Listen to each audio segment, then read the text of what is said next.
So there is a belief online that because Ireland is not centralized like England, it cannot function, and that for 1,000 years during the medieval era in Ireland, it was just pure chaos and endless civil war. And yet, what I find funny about this argument, that these images that they use actually come from a centralized Ireland under British rule.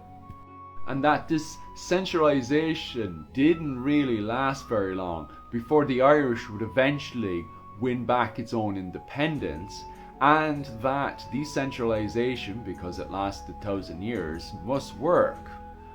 Perhaps maybe you don't understand how decentralization works in Ireland.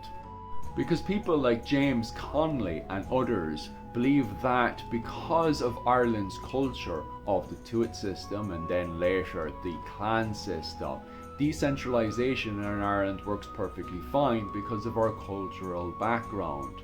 So basically, because centralization works perfectly grand for you, it doesn't mean that centralization works perfectly fine in Ireland.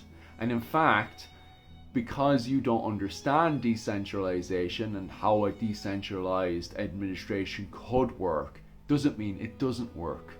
That is, having a Ria, a man who's king of his own land, do all the administration there, and then having an overking at the top making sure he's doing all that administration, and then furthermore all connected through marriage alliances, fosterage, and hostage taking, with them giving tribute to the man at the top. And then as we enter into the late medieval period of the clans having Taoiseachs who ruled their own land with assemblies in Irish Parliament to make sure everything's in click.